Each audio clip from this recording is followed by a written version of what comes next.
So reflection of light occurs when light bounces off a surface. There are two types of reflection that we can look at, specular reflection and diffuse. If we look at specular reflection, which is on the right-hand side over here, we have a flat surface. And if you see the light coming in, it bounces and it all bounces the same way. And so if we're trying to see an object through a mirror, let's say that we had an object, let's say we had like a vase or something here, and a flower or something. Um,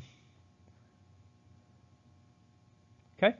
What would happen is that light would all go down and hit the surface, and then what we would see coming into our eyes is this flower pot.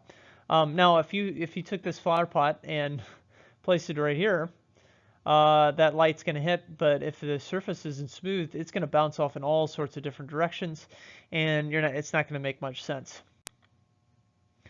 The law of reflection states that the angle of incidence should equal the angle of reflection as it comes in, and so this initial angle hitting in right here should equal the angle coming out right here, and that should make pretty good sense, and as light goes there, if it comes in at 30 degrees, it should exit at 30 degrees. The normal line we consider is 0 degrees, and it's perpendicular to the surface, so this is the mirror itself, and the light hits and bounces off. All right, so let's try a sample problem here. A ray of light reflects off a plane mirror with an angle of incidence of 37 degrees. If the mirror is rotated by an angle of 5 degrees clockwise, through what angle is the refracted ray rotated? So what I want you to do is go ahead and draw the original picture of the ray coming in, and reflecting out, and then draw a mirror that's tilted right on top of it, and then you can draw what you think will happen there based on the normal line and what's going on there. So go ahead and pause the clip and give this a try, and when you're ready to check, you can hit play to continue. Okay, so we have the light coming in, 37 degrees. If we tilt the mirror, our normal line will tilt as well. So this angle coming in will be 42 degrees. The angle going out would be 42 degrees. Let's say that we're standing 2 meters in front of a small mirror, and we see the reflection of our belt buckle, which is 0.7 meters below our eyes. What is the vertical location of the mirror relative to the level of your eyes? So let's try this one. Go ahead and pause the clip and see if you can think through this one, and then when you're ready to check, you can hit play to continue. Okay, so if it's our eye there and there's our buckle, it should be, the mirror should be halfway between them. And so if we're 0.7 meters, our eye is 0.7 meters from the belt buckle, it would be halfway down then.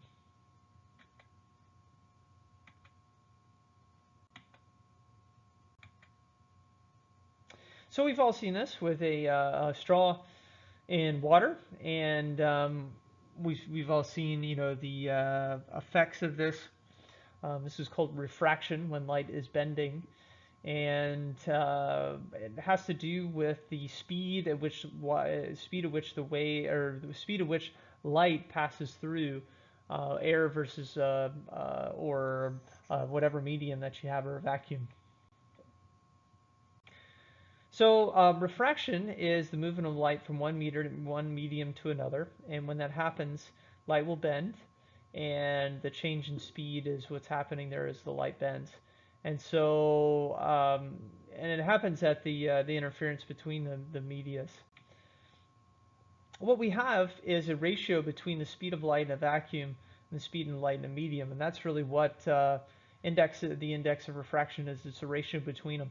We know the speed of light in the vacuum is the very fastest it can be. It's 3 times 10 to the 8th meters per second.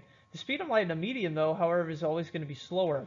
So if that's true, if the numerator is always going to be greater than the denominator, then n will always be greater than 1. Or 1 if it's just a vacuum, because you'd have 3 times 10 to the 8th divided by 3 times 10 to the 8th.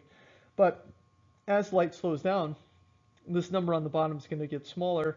This number always stays the same, and then our index will be adjusted based on that. Now, if you look at your data booklet, this is what they give you here. They give you a ratio between speeds, and they give you a ratio between, the angles that we have here. Um, but in terms of the ratio between the indexes, that's something you'll need to remember.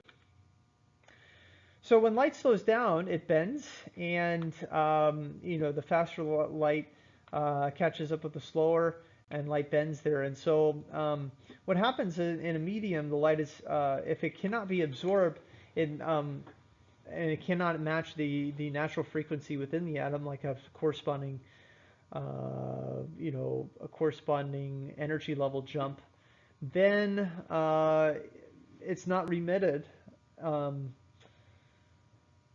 As the same wave. And so because of this absorption emission, it takes time, and light does slow down as it goes through. So in refraction, again, the wavelength shortens, but the frequency stays the same. And what would that mean for the color of the light? Well, if the frequency stays the same, it's going to have the same color. It's just the wavelength that's gonna change. And then with that change in wavelength, the speed changes, right? And so if the wavelength, let's say, gets smaller, the frequency stays the same, the speed of light is going to be smaller. They correspond to each other. Or if the wavelength is longer, the speed of light is going to be faster.